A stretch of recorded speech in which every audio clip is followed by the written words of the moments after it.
কেমন আছো তোমরা সবাই? আমরা গত ২টা পর্ব এই দ্বিতীয় অধ্যায়ের উপরে ক্লিয়ার করছি এবং সেইখানে সাধারণত আমরা লাইসোজোম পর্যন্ত আলোচনা করছি। তোমরা যদি দেখে থাকো তাহলে বুঝতে পারবা। এবং তোমরা জানো যে আমরা আমাদের এই চ্যানেলে একদম পুরো বায়োলজি বইটাকে A to Z বিস্তারিতভাবে ডিটেলস আলোচনা করতেছি, প্রত্যেকটা পৃষ্ঠা বাই পৃষ্ঠা এবং প্রত্যেকটা লাইন বাই লাইন, যাতে করে বায়োলজি নিয়ে তোমাদের আর কোনো সমস্যা না থাকে। এবং এটা পুরোটাই আমি তোমাদেরকে প্লেলিস্ট আকারে সাজিয়ে দিতেছি এবং এটা সম্পূর্ণ ফ্রি। এটার জন্য কোনো পেমেন্ট করতে হবে না। তো গত 2টা লেকচারের ধারাবাহিকতায় আজকে এটা আমাদের পর্ব নাম্বার 3 এবং এই পর্বে আমরা কোষের এমন কয়েকটা অঙ্গাণু নিয়ে আলোচনা করব যেগুলোর বাহিরের দিকে কোনো কি নাই, আবরণ নাই। দ্যাট মিন্স আবরণবিহীন যে অঙ্গাণুগুলো আছে সেটা। এরকম আমাদের এখানে মোট 3টা আবরণবিহীন অঙ্গাণু আছে।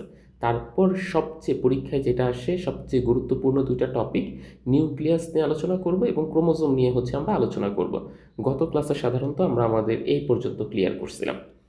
তো আজকের এই পর্বে প্রথম যে টপিকটা আছে সেটার নাম কোষ কঙ্কাল। আর তারপরে আমরা রাইবোজোম নিয়ে জানার চেষ্টা করব। আমি প্রথমেই বলে নিচ্ছি এগুলো কিন্তু আবরণবিহীন অঙ্গাণু। দ্যাট মিন্স এই অঙ্গাণুগুলোর বাহিরের দিকে কোনো কি থাকবে না, আবরণ থাকবে না। এখন প্রথমেই যদি আমরা এই ব্যাপারটা নিয়ে একটু জানতে চাই যে কোষ কঙ্কাল জিনিসটা আসলে কি, এটা কিভাবে থাকে বা কি করে এটা তোমরা একদম যদি খেয়াল করো যে যে কোনো ধরো যে আমরা প্রথমে উদ্ভিদ কোষ নিয়ে যদি একটু কথা বলতে চাই, উদ্ভিদ কোষের ক্ষেত্রে কি হবে, একদম বাহিরের দিকে আমাদের কি থাকবে, একদম বাহিরের দিকে থাকবে কোষ প্রাচীর। তারপর কোষ প্রাচীরের একটু ভেতরের দিকে ঢুকলেই আমাদের এখানে কি থাকবে, কোষ ঝিল্লিটা থাকবে। এই যে আমাদের যে কোষ ঝিল্লিটা আছে, এই কোষ ঝিল্লিটা পাস করার পরে মানে এই যে ভেতরের দিকে কোষঝিল্লিটা পাস করার পরে আমাদের এই যে এইখানের এই ভেতরের দিকে এটা কোষঝিল্লি, আর এটা ওর ভেতরের দিক। এই ভেতরের দিকে গেলে প্রথম আমরা যেই জিনিসটা পাবো সেটার নামই কি আমাদের কোষ কঙ্কাল। কথাটা বুঝাইতে পারছি যে এইখানকার এই কোষ প্রাচীরটা ভেদ করে কোষের মধ্যে তুমি প্রথমে ঢুকলে একদম বাহিরের দিকে কোষ প্রাচীর, তারপরে কোষঝিল্লি, তারপরে প্রথমে যেটা দেখতে পারবা এটার নামই কোষ কঙ্কাল। তো সেই কথাটাই ওরা আমাদেরকে এখানে বলল যে কোষঝিল্লি অতিক্রম করে যদি আমরা ভেতরের দিকে প্রবেশ করি এবং এইখানে আমাদের প্রথমেই কোষ কঙ্কাল নজরে পড়বে এবং সেটা দেখতে লম্বা মোটা চিকন মিলে অসংখ্য দড়ির মতো চারপাশে ছড়াই আসছে। অসংখ্য দড়ির মতো চারপাশে ছড়াই আসছে বলতে কি বুঝাইছে এটা জানো? এইখানে দেখো যে এইটা তো আমি বললাম যে কোষঝিল্লি, কোষঝিল্লির পরে ভেতরের দিকে দেখবা কি এরকমভাবে আলটিমেটলি আসছে, এরকমভাবে পুরাটা, এত বেশি না থাকলেও কিছুটা অল্প আকারে এরকম পুরাটাকে জালের মতো, এবং এর মধ্যে কিছুটা খুব বেশি মোটা, কিছু কিছু খুব বেশি এরকম মোটা, আবার কিছু কিছু পাতলা চিকন এরকমভাবে। এই কথাটাকে আমাদেরকে বলছে যে আমরা কোষঝিল্লি অতিক্রম করে প্রথমে ঢুকলেই দেখতে পারবো কোষ কঙ্কাল এবং সেটা দেখতে লম্বা মোটা চিকন মিলে অসংখ্য দড়ির মতো বস্তু এরকম জালের মতো ছড়ায় আছে। দেখো তো এটা কি এরকম পেঁচানো জালের মতো না? এবং এইটার এই ফাঁকাগুলা মাঝখানেই কিন্তু এরকম ধরো যে এটা নিউক্লিয়াস আছে, এই যে এইখানে ধরো যে প্লাস্টিড আছে, এইখানে ধরো যে মাইটোকন্ড্রিয়া আছে, লাইসোজোম, এরকম বাদ বাকি যে অঙ্গাণুগুলো আছে সেগুলো এই যে এই মাঝখানের এই ফাঁকা জায়গাগুলোতে আছে। আর এই বাদ বাকি জিনিসটা এরকম জালের মতো পুরো কোষকে ছড়াই আছে। এইগুলা সাধারণত 3 ধরনের জিনিস নিয়ে গঠিত, 3টা প্রোটিন নিয়ে গঠিত। একটা অ্যাক্টিন, একটা মায়োসিন, আর একটা টিবিউলিন। দ্যাট মিন্স এই যে জালের মতো ছড়ানো যে জিনিসগুলো, এগুলোর রাসায়নিক উপাদানের কথা বলতে চাইছে। অ্যাক্টিন কি, অ্যাক্টিন, মায়োসিন, আরেকটা এই যে টিবিউলিন, এই প্রত্যেকটা এই 3টা প্রোটিন। তো সাধারণত দেখা যায় পরীক্ষায় এই প্রশ্নটা আসে যে কোষ কঙ্কালে কোন 3 ধরনের প্রোটিন দিয়ে গঠিত। তখন কিন্তু ওই যে বহুপদীতে সাধারণত যেরকম 1 নাম্বার অপশন, তারপরে 2 নাম্বার অপশন, তারপরে এরকম 3 নাম্বার অপশন, এটা যে দেওয়া থাকে না এইখানে, তখন এই যে প্রথমটা তোমাকে লিখে দিল অ্যাক্টিন, তারপরেরটা তোমাকে লিখে দিল যে মায়োসিন, তারপরেরটা তোমাকে লিখে দিল টিবিউলিন। এই জিনিসটা আলটিমেটলি আসবে। তো একটু খেয়াল রাখো কোষ কঙ্কালের কেমিক্যালি বা দ্যাট মিন্স রাসায়নিকভাবে তুমি যদি এটাকে ভাঙো তাহলে এই 3টা জিনিস তুমি এখানে দেখতে পারবা। এই 3 ধরনের তন্তু দ্বারা এটা নির্মিত। আর এইখানে সাধারণত 3টা ভিন্ন ভিন্ন তন্তুর উদাহরণ দিচ্ছে, যে একটা মাইক্রোটিবিউলস, একটা মাইক্রোফিলামেন্ট, আর একটা ইন্টারমিডিয়েট ফিলামেন্ট। এই 3 ধরনের এটা তন্তুর উদাহরণ, আর এটা কিন্তু প্রোটিনের উদাহরণ।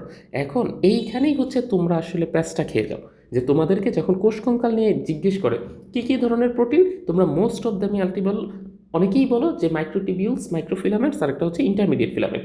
এই 3 ধরনের প্রোটিন দিয়ে গঠিত। না, এই 3 ধরনের প্রোটিন না, এগুলো তন্তু। প্রোটিন ধরো যে আমি যদি তোমাকে একটু ডিটেলস বলতে চাই, দ্যাট মিন্স এইটা এরকম একটা প্রোটিনের অণু। এই প্রোটিনের অণু যখন এরকম অনেকগুলো একসাথে মিলনা তখন হচ্ছে এরকম বিশাল আকারের একটা কী গঠন করছে, তন্তু গঠন করছে। দ্যাট মিনস প্রোটিনটা হচ্ছে এটার গ্যাটোনিক স্ট্রাকচারের মতো বলতে পারো। আর দিন শেষে যেটা বড় আকারের ফর্ম হয় সেটাকে তুমি কি বলতে পারো, এটাকে তুমি তন্তু বলতে পারো।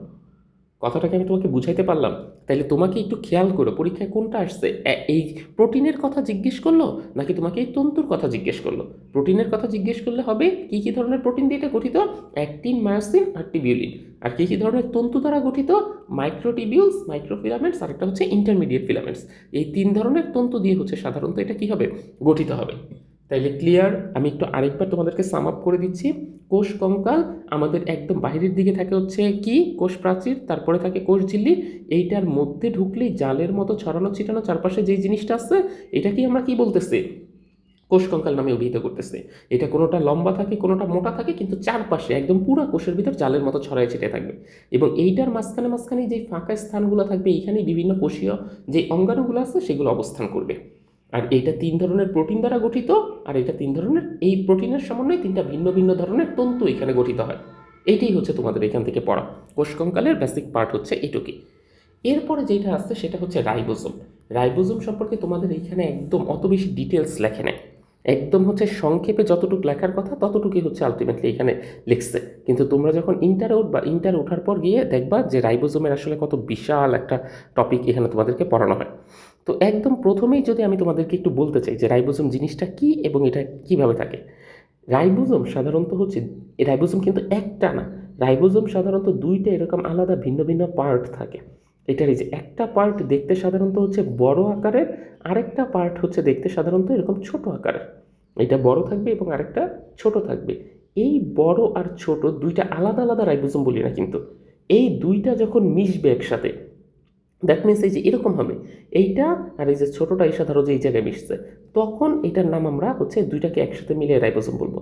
কিন্তু ন্যাচারালি সাধারণত কোষের মধ্যে এই 2টা কী করে না, একসাথে থাকে না। এটা যখন প্রোটিন সংশ্লেষণ করবে তখনই শুধুমাত্র একসাথে থাকবে, বাদ বাকি কোনো সময় আর এটা একসাথে থাকবে না, এটা আবার আলাদা হয়ে যাবে প্রোটিন তৈরি করা হয়ে গেলে। তাহলে এইখানে আমরা যদি একটু রাইবোজোমটা সম্পর্কে জানতে চাই, রাইবোজোম জিনিসটা কি। রাইবোজোম কিন্তু প্রাণী কোষেও থাকে, উদ্ভিদ কোষেও থাকে, 2 ধরনের কোষেই সাধারণত এটাকে দেখতে পাওয়া যায়। আর ওই যে আমরা বলছি আজকে যেগুলো পড়তেছি এখানের কোষ কঙ্কাল, রাইবোজোম আর সেন্ট্রিওল, এই 3টা হচ্ছে ঝিল্লিবিহীন বা পর্দাবিহীন অঙ্গাণু। এগুলোর বাহিরের দিকে কিন্তু কোনো আবরণ নাই।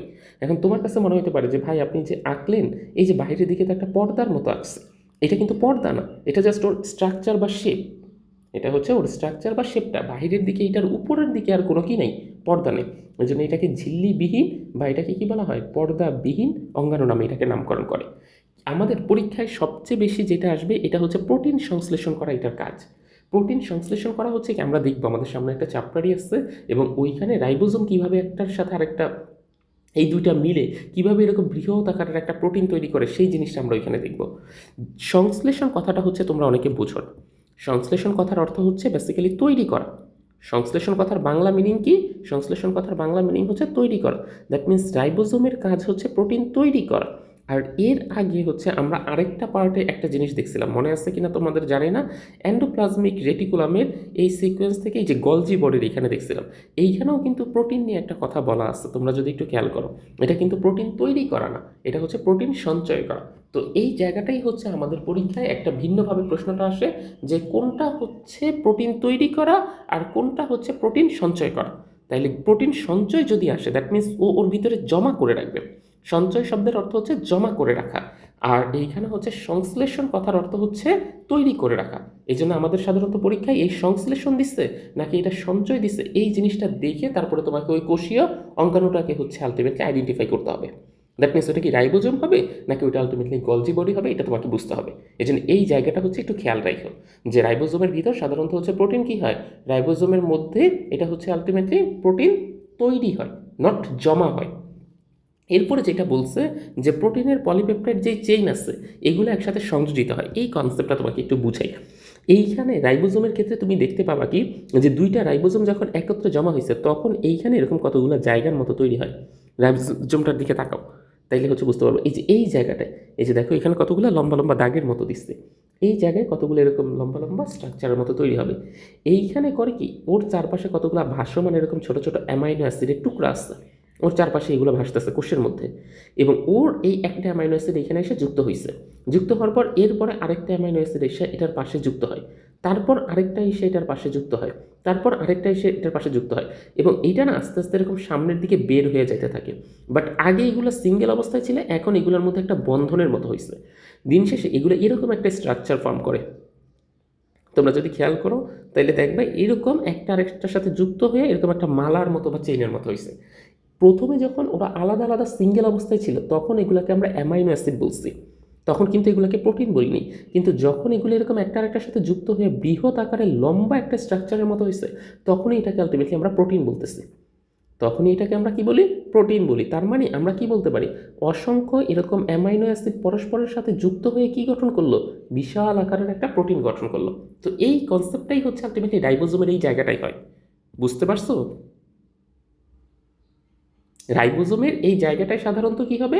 এই যে এই জায়গাটায় এই প্রোটিনগুলোকে জোড়া দিতে সাধারণত সহায়তা করে, আর কিছুই না।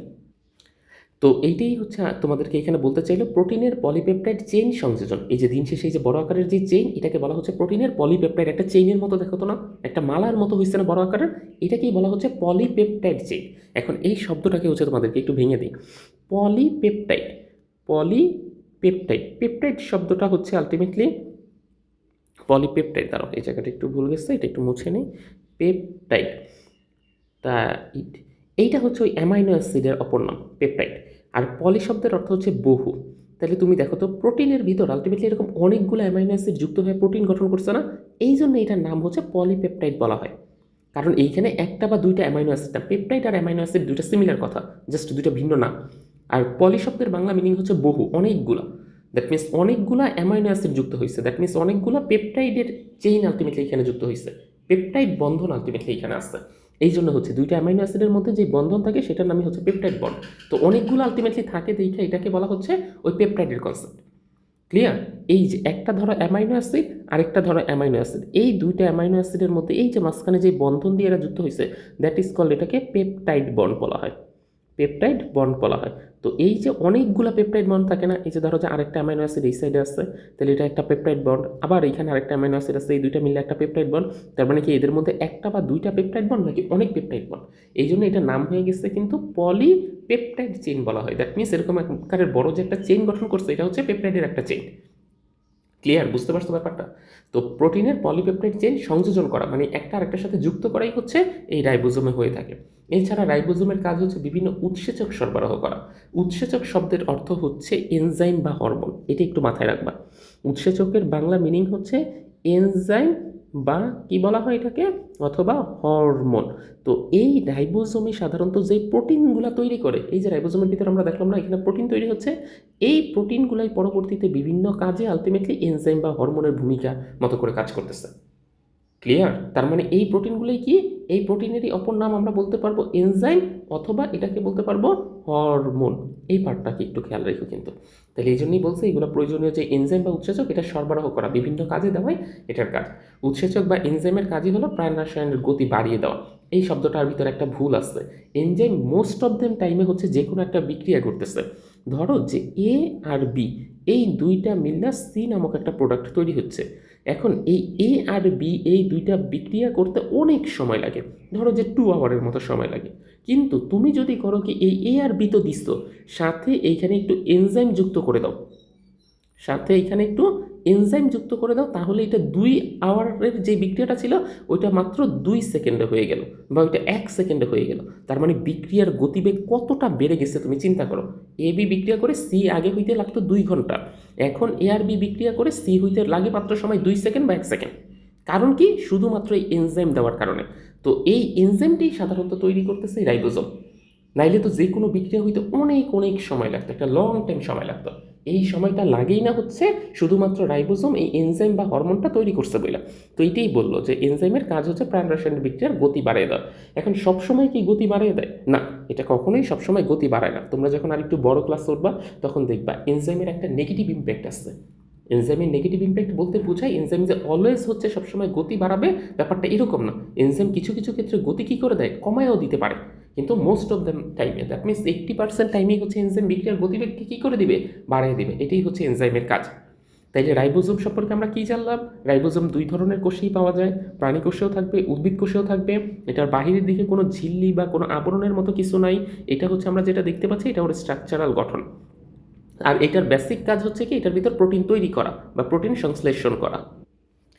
তো রাইবোজোমে এই প্রোটিনটা কীভাবে সংশ্লেষিত হয়? এই যে এইখানে আমরা দেখলাম যে এরকম আমাদের আশেপাশে এরকম অসংখ্য ছোট্ট ছোট্ট অ্যামাইনো অ্যাসিডের কণাগুলো রাইবোজোমের পাশে থাকে। রাইবোজোমের মধ্যে যখন যায়, এই অ্যামাইনো অ্যাসিডের কণাগুলো একটা আরেকটার সাথে এরকম পেপটাইড বন্ধনের মাধ্যমে যুক্ত হয়। যেহেতু একটা প্রোটিনের এই যে লং চেনের মধ্যে অনেকগুলো পেপটাইড বন্ড থাকে, এই জন্য সাধারণত এটাকে পলিপেপটাইড চেইন বলা হয়। ক নম্বরের সংক্ষিপ্ত প্রশ্নে তোমাদের এটা অনেকবার আসছে যে রাইবোজোমের এইটার ইয়াতে কেন এটাকে পলিপেপটাইড চেইন বলা হয়। কারণ এইখানে হচ্ছে এরকম অনেকগুলা পেপটাইডের কি থাকতেছে, বন্ধন থাকতেছে। এই কনসেপ্টটা একটু খেয়াল রাখবা। আর এই যে প্রোটিনটা তৈরি করে, এটাই কিসের মতো আচরণ করে? এটাই হচ্ছে এনজাইম বা হরমোনের মতো করেই আচরণ করে। তাহলে এই দুইটা আমরা বুঝতে পারছি, হয়তো বা কোষ কঙ্কালও আমরা বুঝতে পারছি, রাইবোজোমটাও আমরা বুঝতে পারছি। এইবার আসো হচ্ছে আমরা একটু সেন্ট্রোজোমটা সম্পর্কে জানার চেষ্টা করি যে এই সেন্ট্রোজোম জিনিসটা কি।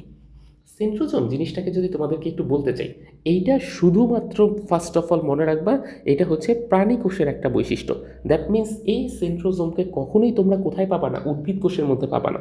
সাধারণত উপরের ক্লাসের বইতে লেখা আছে যে সেন্ট্রোজোম পাওয়া না গেলেও ওইখানে আবার ভিন্ন একটা জিনিস পাওয়া যায়। কিছু কিছু উদ্ভিদ ক্ষেত্রে পাওয়া যায়, বা কিছু কিছু পাওয়া যায় না, এবং সেইটার হচ্ছে আবার সম্পূর্ণ ভিন্ন নাম। তো আমাদের বই অনুসারে যেহেতু লেখা আছে যে সেন্ট্রোজোম যেহেতু শুধুমাত্র আমরা কি পাবো? প্রাণী কোষেই পাবো। দ্যাট মিন্স এটা হচ্ছে শুধুমাত্র প্রাণী কোষের একটা বেসিক বৈশিষ্ট্য। ক্লিয়ার? তাহলে কেউ যদি কখনো তোমাকে প্রশ্ন করে সেন্ট্রোজোম কোথায় পাবো, উদ্ভিদ কোষে পাবো কিনা, উদ্ভিদ কোষে কখনোই এটাকে পাবো না, এটা শুধুমাত্র ভাই আমার প্রাণী কোষের একটা বেসিক বৈশিষ্ট্য। এরপরে আমাদেরকে যেটা বললো যে নিম্ন শ্রেণীর, এই যে দেখো তোমাকে যেটা বললাম, নিম্ন শ্রেণীর উদ্ভিদে কদাচিৎ এই সেন্ট্রোজোমের দেখা পাওয়া যায়। কদাচিৎ শব্দটার অর্থ কি? মানে একদম 100টার মধ্যে একটাও পুরানা, 100টার মধ্যে একটাও তুমি হচ্ছে দেখতে পারবা না, এতটাই অল্প দেখতে পাওয়া যায়। সব নিম্ন শ্রেণীর ভিতরে না, মাঝে মধ্যে। তাইলে প্রাণী কোষের বেসিক বৈশিষ্ট্য মাঝে মধ্যে কদাচিৎ ইয়ার ভিতরে এটাকে আমরা দেখতে পাই। এইটা কোথায় থাকে? এইখানে আমাদেরকে এই লাইনটা বলছে কি, একটু খেয়াল করো, যে প্রাণী কোষের নিউক্লিয়াসের কাছে দুইটা ফাঁপা নলাকার দণ্ডাণুর মতো অঙ্গ দেখা যায়, যাদেরকে সেন্ট্রিওল বলা হয়। এই সংজ্ঞাটা কিন্তু তোমার বেশ কয়েকবার আসছে পরীক্ষায়, যে সেন্ট্রিওল বলতে কি বোঝায়।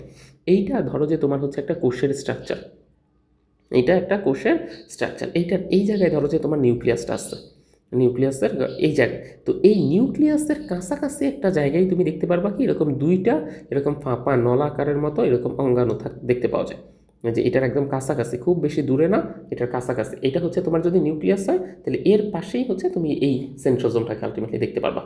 তো এই কথাটাকেই বললো প্রাণী কোষের নিউক্লিয়াসের, এই যে একটা যে কোনো একটা প্রাণী কোষ, এই প্রাণী কোষের নিউক্লিয়াসের কাছেই দুইটা এরকম ফাঁপা নলাকার, আমরা দেখবো ফাঁপা নলাকার কেন বলা হচ্ছে, এই বা দণ্ডাকার এই অঙ্গাণুটা দেখতে পাওয়া যায়, এটার নামই হচ্ছে সেন্ট্রিওল। এখন আসো আমরা সেন্ট্রিওলের গঠনটাকে বেসিক্যালি একটু চিত্র থেকে দেখে নিই আগে।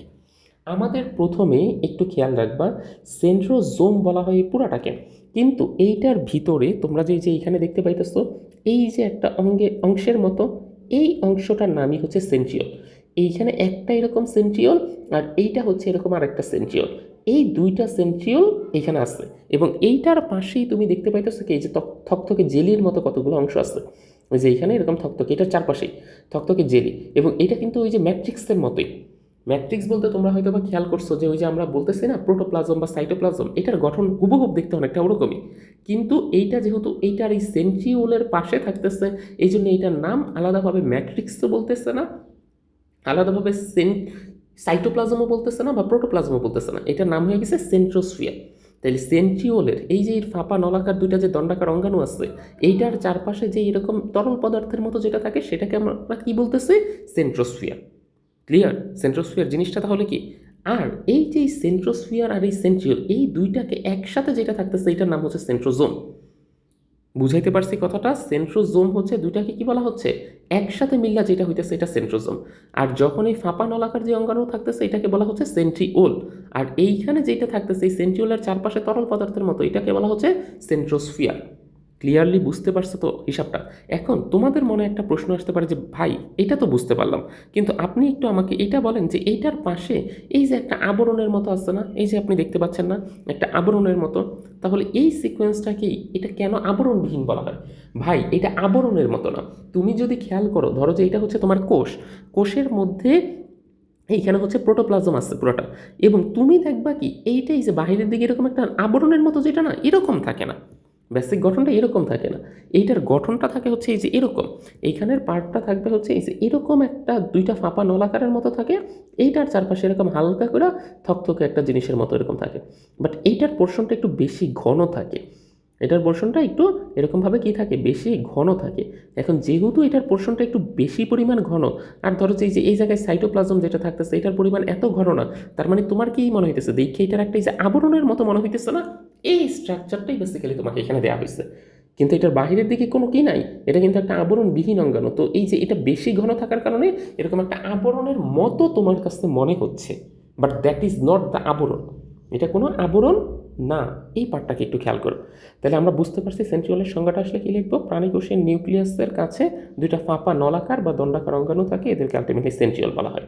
এখন এই যে যেটা বললাম, এটা হচ্ছে এই যে দুইটা ফাঁপা নলাকার, এটার ভিতরের অংশটা কিন্তু ফাঁপা, দ্যাট মিনস এইখানের এটাকে যদি একটু দেখাইতে চাই যে এই জায়গায় যেটা আছে এটা ফাঁকা, ভিতরে পাইপ, ওই যে বাঁশ দেখো নাই, বাঁশের বাহিরের দিকে কীরকম থাকে, এটা ঘুরানো একটা অংশ থাকলেও ভেতরের দিকে কি আলটিমেটলি কোনো ঘুরানো অংশ থাকে নাকি ওটা একটা জাস্ট ফাঁকা অংশ থাকে, ওটা অবভিয়াসলি একটা ফাঁকা অংশের মতো, তো এইটা হচ্ছে বেসিক্যালি ওরকম, এটা হচ্ছে ওরকম একটা ফাঁকা অংশের মতোই আলটিমেটলি এখানে থাকতেছে, এই জন্য এটাকে কিন্তু ফাঁপা অঙ্গাণু বলা হয়, দুইটা ফাঁপা নলাকার বা দণ্ডাকার অঙ্গাণু থাকে।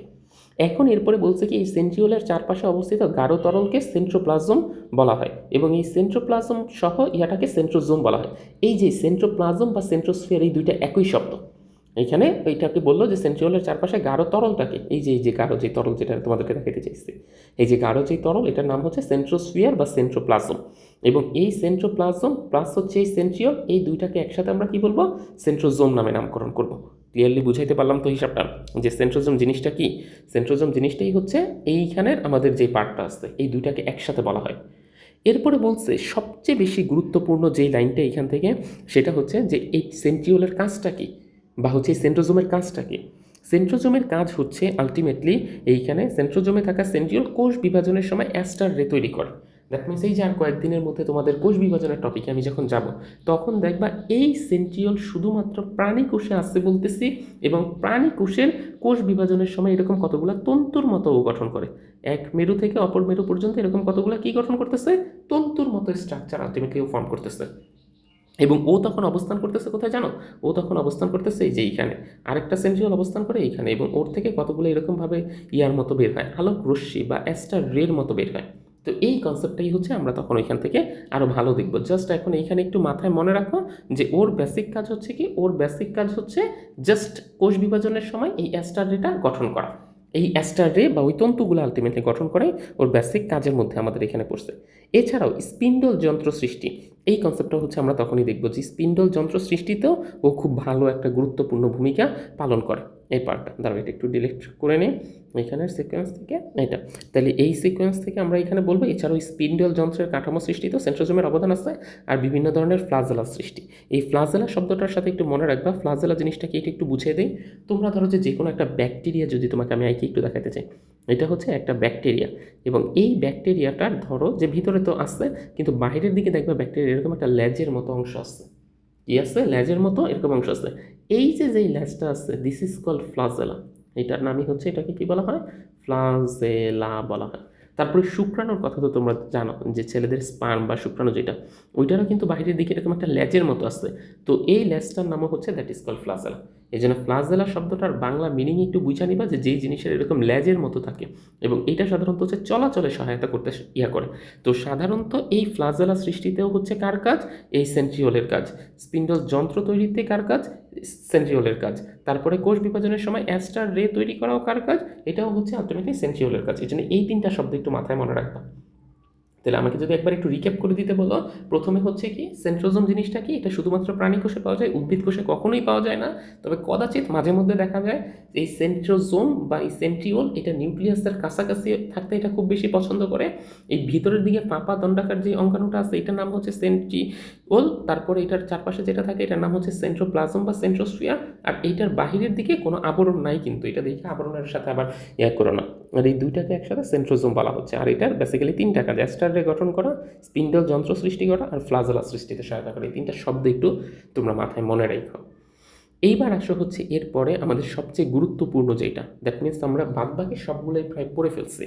এখন আমাদের কাছে সবচেয়ে গুরুত্বপূর্ণ আর দুইটা অঙ্গাণু আছে, তার মধ্যে একটা হচ্ছে নিউক্লিয়াস আর একটা হচ্ছে আমাদের এখান থেকে ক্রোমোজোম। এই দুইটা হচ্ছে অঙ্গাণু সম্পর্কে আমরা একটু ডিটেলস আলোচনা করব। তাহলে আমাদের এইখানে বেসিক বেসিক যে অঙ্গাণুগুলো ছিল ওগুলো সবগুলো শেষ হয়ে যাবে। এখন প্রথমেই ধরো যে তোমরা আমাকে জিজ্ঞেস করলা যে ভাই নিউক্লিয়াস এই জিনিসটা কি, এটা এখন এইটা আসলে এই ক্লাসের বলার চেয়েও তোমরা হয়তো বা পিছনে একটু আইডিয়া পেয়ে আসছো।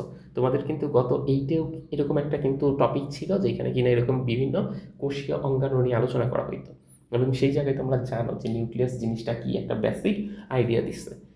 সাধারণত তুমি একটু বলো তো, আমি যদি তোমাকে বুঝাইতে চাই ব্যাপারটা, তোমার কি একটা মাথা আসছে না, এবং তুমি তোমার এই মাথা দিয়ে কি করো, যে কোনো ডিসিশন নাও না, যে হ্যাঁ ভাই আমি এই কাজটা করব না, এই কাজটা করব না, কোনটা ভালো কোনটা মন্দ, এই ধরনের ডিসিশন আমি কি দিয়ে নিই? আমি সাধারণত হচ্ছে এই ধরনের ডিসিশন নিউক্লিয়াস দিয়ে নিই। তো এই কনসেপ্টটাও হচ্ছে আমাদের হুবহু এরকম, যে একটা কোষ কি কাজ করবে বা কি কাজ করবে না, এইটা সাধারণত কোষের যে বাদবাকি অঙ্গাণুগুলো আছে, দ্যাট মিনস মাইক্রোকন্ডিয়া বলো প্লাস্টিড বলো, ওগুলার নেয়ার কাজ না। এই ডিসিশনটা নেয় বেসিক্যালি কে, এই ডিসিশনটা নেয় বেসিক্যালি হচ্ছে আমাদের এই নিউক্লিয়াস, একটা কোষের মধ্যে মেইন মাথা বা মেইন কেন্দ্রই হচ্ছে আলটিমেটলি এই নিউক্লিয়াস। এই জন্য নিউক্লিয়াসের অপর বাংলা নাম বলা হয় কেন্দ্রিকা। তোমরা যদি একটু খেয়াল করো, নিউক্লিয়াস বা এটার নাম কি হয়েছে, কেন্দ্রিকা বলা হয়, কারণ এইটাই হচ্ছে মস্তিষ্কের মতো কাজ করে কোষের মধ্যে। কোষটা কি করবে, এটার মধ্যে এখন কি হরমোন উৎপাদন হবে কি হবে না, এই সবগুলো ডিসিশন মেকিং করাই হচ্ছে আলটিমেটলি নিউক্লিয়াসের কাজ। ওকে, তাহলে আমরা শুরু করি। তাহলে আমাদেরকে এখানে বলছে জীবকোষের প্রোটোপ্লাজমের নির্দিষ্ট একটা পর্দা দিয়ে ঘেরা। এই যে দেখো, এইখানের আমরা যদি একটা কোষ ধরি, আমি যদি তোমাদেরকে একটু এটা উপরের দিকে নিয়ে নিই, এটার সিকোয়েন্সে এই নিচেই আঁকি। তো এইটা ধরো যে আলটিমেটলি হচ্ছে আমাদের একটা সেই বেসিক কোষ। নিউক্লিয়াস কিন্তু উদ্ভিদ কোষ প্রাণী কোষ দুইটার ভিতরে আলটিমেটলি পাওয়া যাবে। এটা যে শুধুমাত্র উদ্ভিদ কোষে পাবো প্রাণী কোষে পাবো না, এরকম কিন্তু হবে না, দুইটা কোষেই আলটিমেটলি নিউক্লিয়াস দেখতে পাওয়া যায়। এবং আমাদেরকে এটাই বললো, জীবকোষের প্রোটোপ্লাজম নির্দিষ্ট একটা পর্দা দ্বারা, তোমরা তো জানোই যে প্রোটোপ্লাজম হচ্ছে এটার ভিতরে যেটা থাকবে, এই যে এই প্রোটোপ্লাজম, কিন্তু প্রোটোপ্লাজমের একটা জায়গায় এটা কি করবে, এরকম একটা বাইরের দিকে পর্দা দিয়ে আবরণ করা থাকবে।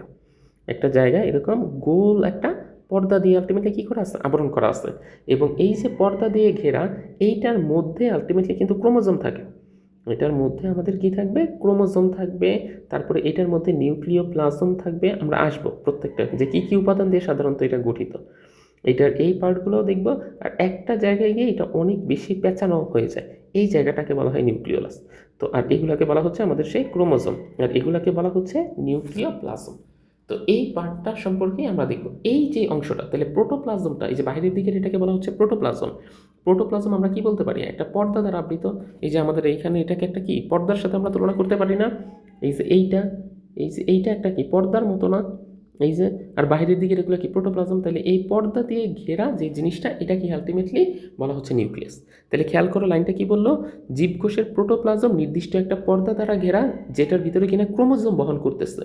সুস্পষ্ট যে বস্তুটা দেখা যায় সেটার নামই হচ্ছে নিউক্লিয়াস। এই জন্য পরীক্ষায় কিন্তু সংজ্ঞা আসে নিউক্লিয়াস বলতে কি বোঝায়, তখন তোমাকে এই লাইনটা লিখতে হবে যে জীবকোষের প্রোটোপ্লাজম দিয়ে, প্রোটোপ্লাজমের এই নির্দিষ্ট একটা পর্দা, দ্যাট মিনস হচ্ছে এই যে এখানে যে প্রোটোপ্লাজম আছে এটার ভেতরের দিকে নির্দিষ্ট একটা পর্দা দ্বারা আবৃত যে অংশটা আছে, এটার নামই আলটিমেটলি আমরা কি বলতেছি, এটার নামই আমরা নিউক্লিয়াস বলতেছি। নিউক্লিয়াসের এইখানে সবচেয়ে গুরুত্বপূর্ণ যেটা, নিউক্লিয়াসের এই শেপটা কিন্তু তোমাকে একটু মাথায় মনে রাখতে হবে। বিভিন্ন ধরনের প্রাণীতে বিভিন্ন ধরনের নিউক্লিয়াস দেখা যায়।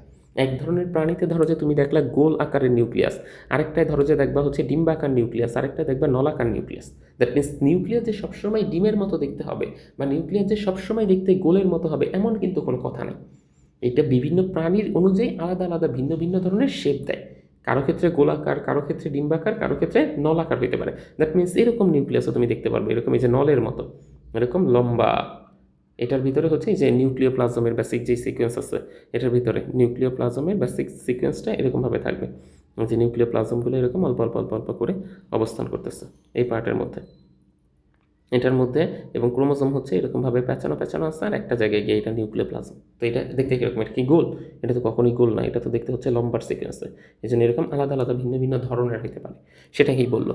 কিন্তু আমাদেরকে যেটা মনে রাখতে হবে, আমাদের দুইটা কোষে কখনো হচ্ছে কি পাওয়া যাবে না, নিউক্লিয়াস পাওয়া যাবে না। তার মধ্যে একটা হচ্ছে শিবকোষ, এই শিবকোষে কখনো তুমি নিউক্লিয়াস দেখতে পারবে না। আর একটা হচ্ছে তোমার কি শিবকোষ আর লোহিত রক্তকণিকা, এই দুইটা জায়গায় কখনো হচ্ছে নিউক্লিয়াসের কোনো অংশ নেই। দ্যাট মিনস এই দুটা কণিকা একদম সম্পূর্ণ নিউক্লিয়াসবিহীন। এটাকে নিয়ন্ত্রণ আলটিমেটলি নিউক্লিয়াস কখনো কী করতে পারে না, করতে পারে না। তাইলে তোমার এই পার্টটা হচ্ছে এখান থেকে ইম্পর্টেন্ট। এরপরে বলছে নিউক্লিয়াসের মধ্যে বংশগতির বৈশিষ্ট্যগুলো নিহিত থাকে। বংশগতির বৈশিষ্ট্য নিহিত থাকে বলতে কি বুঝাইলো ভাই, যে তুমি দেখবা যে তোমার বাবা মার একটা বা দুইটা বৈশিষ্ট্য কিন্তু তোমার ভিতরে আছে। আবার কারো কারো ক্ষেত্রে এরকমও দেখবা যে তাদের ক্ষেত্রে তাদের বাবা মার বৈশিষ্ট্য না, তাদের দাদা দাদির যে বৈশিষ্ট্যটা আছে সেটা ওর ভিতরে চলে আসছে। এটা যে সব সময়, এখন কথা হলো এই যে দাদা দাদির বৈশিষ্ট্য তোমার মধ্যে আসলো কিভাবে, এই যে বাবা মার বৈশিষ্ট্যটা তোমার মধ্যে আসলো কিভাবে, এই আনার ক্ষেত্রে গুরুত্বপূর্ণ ভূমিকাটাই পালন করছে কে, এইখানকার এই নিউক্লিয়াসের জন্য বলছে নিউক্লিয়াসের ভিতর বংশগতির বৈশিষ্ট্য নিহিত থাকে।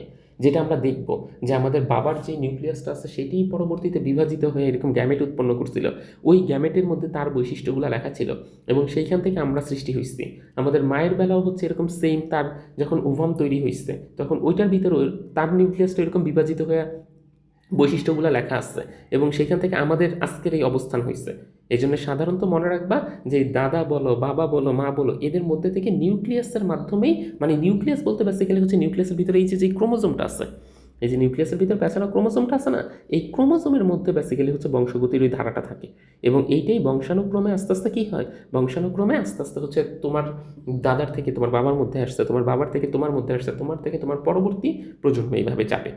তারপরে বললো কি এটা কোষে সংগঠিত যাবতীয় বিপাক ক্রিয়া সব কিছু আলটিমেটলি নিয়ন্ত্রণ করে। ওই যে ফার্স্টেই বলছি একটা কোষের মধ্যে যাবতীয় যা কিছু থাকবে সব কিছুই কি দ্বারা নিয়ন্ত্রিত হবে, নিউক্লিয়াস। অন্যান্য কোনো বাদবাকি যে ধরো যে এই যে এখানে যদি তুমি মাইটোকন্ড্রিয়ার কথা বলো, এখানে হচ্ছে তুমি প্লাস্টিডের কথা বলো, এখানে হচ্ছে তুমি গলজি বডির কথা বলো বা এন্ডোপ্লাজমিক রেটিকুলামের কথা, মানে বাদবাকি যত যাবতীয় আছে সবগুলা কি কাজ করবে কি কাজ করবে না, এই নিয়ন্ত্রণটা বেসিক্যালি দেয়ই হচ্ছে কি এইখানকার এই নিউক্লিয়াস। নিউক্লিয়াসের কাজই হচ্ছে কোষের মধ্যে যাবতীয় যত ধরনের ক্রিয়া বিক্রিয়া আছে সব কিছু নিয়ন্ত্রণ করা। এখন আমরা দেখবো একটা নিউক্লিয়াসের কয়টা অংশ থাকে। আমি তার আগে তোমাদেরকে একটু চিত্রটার দিকে ফোকাস করো, চিত্রটা আগে একটু বুঝে নিই। এটা বেসিক্যালি আমি নিচে টাকছি আর এটা হচ্ছে উপরে আমাদের বইয়ের যেই চিত্র সেটা দেওয়া আছে। বইয়ের যে চিত্রটা দেওয়া আছে এইখানে আমাদেরকে কি বলতে চাইছে, এইখানে আমাদেরকে একদম প্রথমেই বলতে চাইছে যে একদম বাহিরের দিকে দেখো এটা একটা আবরণের মতো আসছে, দেখছো একদম বাহিরের দিকে, এই আবরণটাকে বলা হয় নিউক্লিয়ার মেমব্রেন বা নিউক্লিয়ার আবরণ। একদম বাহিরের দিকে যে আবরণটা আছে এটার নামই হচ্ছে নিউক্লিয়ার মেমব্রেন। মেমব্রেন শব্দের অর্থ আমাদের মেডিকেলের ভাষায় বলা হয় যে কোনো জিনিসের বাহিরে যদি তুমি কোনো একটা আবরণের মতো দেখো, এটাকেই তুমি ধরে নিবা যে এটা হচ্ছে ওয়ান কাইন্ড অফ মেমব্রেন বা পর্দা। দ্যাট মিনস নিউক্লিয়ার মেমব্রেন বলতে নিউক্লিয়াসের বাহিরের দিকে যে আবরণটা আছে এই আবরণটাকে নিউক্লিয়ার মেমব্রেন বলা হয়। তারপরে দেখো এই নিউক্লিয়ার মেমব্রেনটা কিন্তু পুরোটা একসাথে লাগানো না। তোমরা যদি একটু খেয়াল করো যে এই যে অঞ্চলটা দেখতে পাচ্ছ এখানে দেখো তো মেমব্রেনটা আসছে নাকি, এই অঞ্চলটায় আলটিমেটলি একটু মেমব্রেনটা নাই, আবার এই অঞ্চলটায় মেমব্রেনটা একটু নাই, এই অঞ্চলটায় মেমব্রেনটা একটু নাই, এরকম কি কিছু অঞ্চলে মেমব্রেন আসছে কিছু অঞ্চলে মেমব্রেন নাই। তো যেই জায়গায় হচ্ছে আমাদের মেমব্রেনটা নাই এটাকে বলা হয় নিউক্লিয়ার রন্ধ্র। রন্ধ্র শব্দের অর্থ হচ্ছে ছিদ্রপথ। এখন কথা হচ্ছে কেন এই ছিদ্রপথটা থাকতে হয়, ওই যে আমি তোমাকে বলছিলাম যে কোষের মধ্যে যাবতীয় ক্রিয়া বিক্রিয়া কে নিয়ন্ত্রণ করে, এই নিউক্লিয়াস নিয়ন্ত্রণ করে। এখন তুমি চিন্তা করো তো, দ্যাট মিন্স কোনো একটা ডিসিশন যদি আসার দরকার হয় তাহলে এইটার ভিতরে একটা ডিসিশন হয়েছে, এটার ভিতরে আমরা ধরলাম একটা ডিসিশন হয়েছে, এখন এই ডিসিশনটা বাহিরের দিকে বের হবে কি দিয়া, এই যে বাহিরে যে ছিদ্রপথ আছে এই ছিদ্রপথ দিয়ে বের হয়ে এই যে সাইটোপ্লাজমের ধরো যে মাইটোকন্ড্রিয়ার কাছে ওই ডিসিশনটা যাওয়ার দরকার ছিল, এই ডিসিশন মাইটোকন্ড্রিয়ার কাছে চলে আসছে। অথবা ধরো যে এটা এই প্লাস্টিডের কাছে যাওয়ার দরকার ছিল, তাইলে হচ্ছে ধরো এই প্লাস্টিডের কাছে চলে আসছে। দ্যাট মিন্স এই যে সাইটোপ্লাজমের সাথে একটা রাখতে হবে না, যে আসা যাওয়ার একটা সম্পর্ক রাখতে হবে না। এখন এইটা যদি পুরোটা এরকমভাবে গোল একটা দিয়ে আবদ্ধ করা থাকে তাইলে এটা বের হইতে পারবে ভিতর থেকে কিছু। এই জন্যই আল্লাহ তাআলা করছে কি এইটার এখানে একটা রন্ধ্র বা এরকম ছিদ্রপথ রেখে দিচ্ছে, যেই ছিদ্রপথ দিয়ে ভেতর থেকে কোনো বস্তু কি আসতে পারে, বাহিরে আসতে পারে, আবার বাহিরের থেকে কোনো জিনিস এটার ভেতরে ঢুকতে পারে, দ্যাট মিনস যাবতীয় আদান প্রদান করতে পারে। এই জন্য এই রন্ধ্রটা কিন্তু এমনি এমনি রাখা হয় না, এই রন্ধ্র দিয়ে ভেতরের কিছু বাহিরে বের হয় আবার বাহির থেকে যে কোনো জিনিস ভিতরের মধ্যে ঢুকে। তাহলে আমরা কি বললাম, নিউক্লিয়ার মেমব্রেন। মেমব্রেন শব্দের অর্থ হচ্ছে বাহিরের দিকে কোনো একটা আবরণ, আর এই আবরণ পুরোটা একদম সম্পূর্ণ না, কিছু কিছু জায়গায় এটার ছিদ্রপথের মতো আছে, সেই ছিদ্রপথগুলোকে এটাকে রন্ধ্র নামে নামকরণ করা হচ্ছে। এরপরে যেটা আসছে একটু ভিতরে ঢুকো, একটু ভিতরে ঢুকলে তোমরা এখানে দেখতে পারবা কি এইটা না এরকম এই যে থকথকে জেলির মতো এক ধরনের জিনিস আছে এটার ভিতরেও, এই যে আবরণের ভেতরের সাইডে জেলির মতো এরকম কতগুলো থকথকে জিনিসের মতো আছে, এটাকে আমাদের পক্ষে বলা হচ্ছে নিউক্লিওপ্লাজম। এটার নাম হচ্ছে কি নিউক্লিওপ্লাজম। প্লাজম ওই সাইটোপ্লাজমের অনুরূপ দেখা, সাইটোপ্লাজম, প্রোটোপ্লাজম, এগুলো সবগুলোই হচ্ছে মাতৃকা টাইপের। তো এগুলো সবগুলো যেহেতু আলটিমেটলি কাছাকাছি, এই জন্য এটার নাম হয়েছে এই যে নিউক্লিওপ্লাজম। নিউক্লিওপ্লাজমের উপরে ক্রোমোজোমগুলো না এরকম পেঁচানো পেঁচানো অবস্থায় থাকে, এই যেরকম একটা আরেকটার সাথে এরকম প্যাচ প্যাচ খেয়ে থাকে।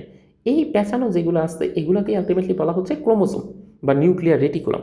নিউক্লিয়ার রেটিকুলাম, ক্রোমোজোম, এটা আমরা পার্থক্য দেখবো একটু পরেই আমাদের পরের ক্রোমোজোমের টপিকে। তো এইটার নামই আলটিমেটলি বলা হচ্ছে কি নিউক্লিয়ার রেটিকুলাম। তাহলে নিউক্লিয়ার রেটিকুলাম কী থাকে, এরকম পেঁচানো পেঁচানো একটা আরেকটার সাথে এরকমভাবে অবস্থান করতেছে, এই জায়গাটাকে আমরা বলতেছি নিউক্লিয়ার রেটিকুলাম। আর একটা জায়গায় গিয়ে নিউক্লিয়ার রেটিকুলাম অনেক বেশি প্যাচ খেয়ে যায়, যেটা হচ্ছে এই জায়গাটা।